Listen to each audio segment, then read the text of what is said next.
Don't do this if the narcissist is suddenly nice to you, because it could make you suffer even more. When the time comes for you to create distance from the narcissist or end the relationship altogether, a sudden change occurs. They put on a façade or adopt a different persona. They present themselves as kind and loving, going to great lengths to show you their improved side. They may even express willingness to attend therapy and promise to make necessary changes to become a better person.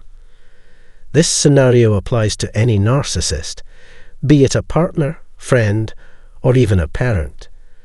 If they sense that you are on the verge of leaving, and you are their primary source of validation, they will go to extreme measures to keep you within their grasp.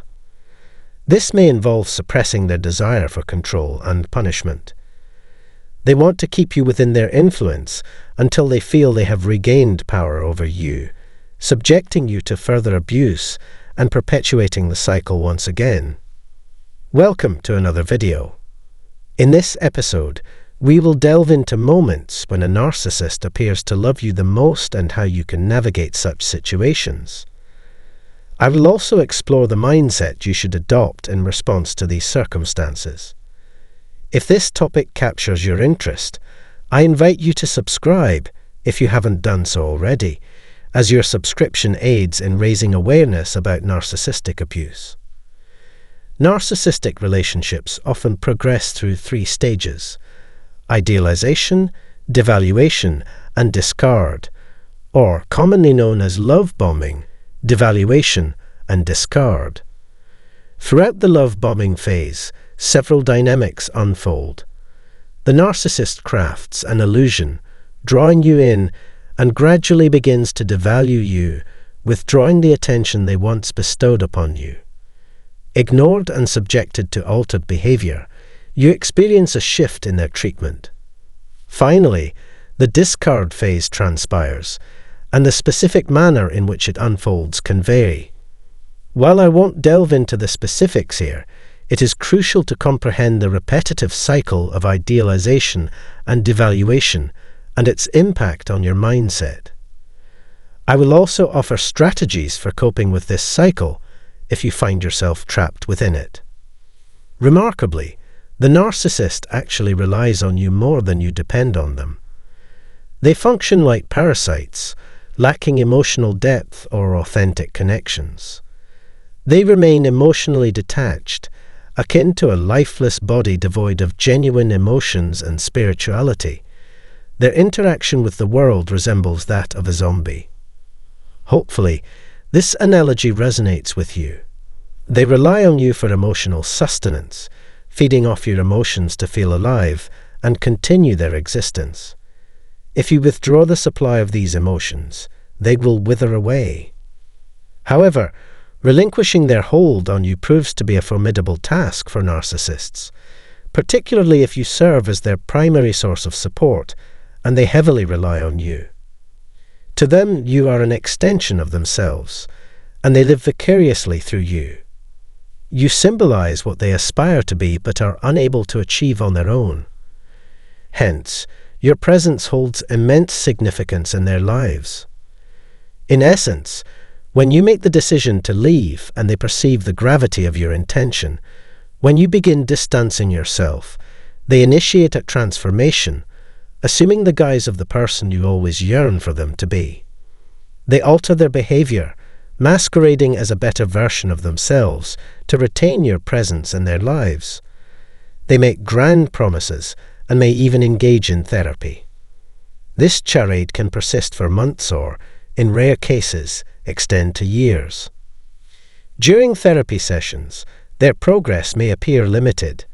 They might subtly shift the focus onto you or manipulate the situation by involving the therapist, particularly if the therapist lacks experience in recognizing these tactics. Frequently, they adopt a passive role, giving the impression of change, but it is short-lived. Ultimately, they regress into their familiar patterns because that is inherently who they are. While projecting an image of profound affection, they offer comforting words and act as the available support you have longed for.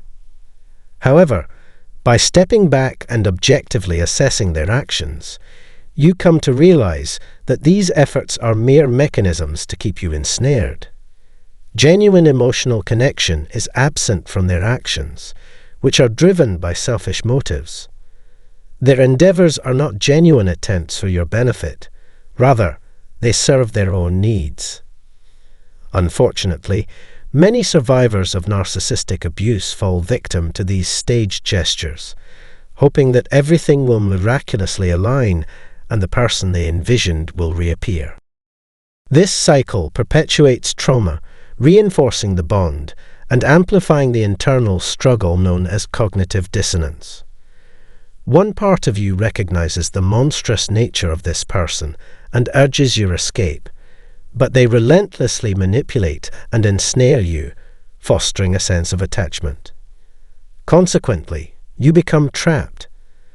When you manage to break free from their clutches and witness their true monstrous nature once again, it exacerbates the turmoil within you. You oscillate between moments of respite and overwhelming despair. The residual self-doubt entangled with cognitive dissonance corrodes your being, hindering your progress and making it arduous to take further action. If you find yourself currently experiencing this situation, I recommend taking a step back and critically examining the motives behind their actions. Reflect on what might be occurring behind the scenes and carefully consider the patterns you have observed in the relationship.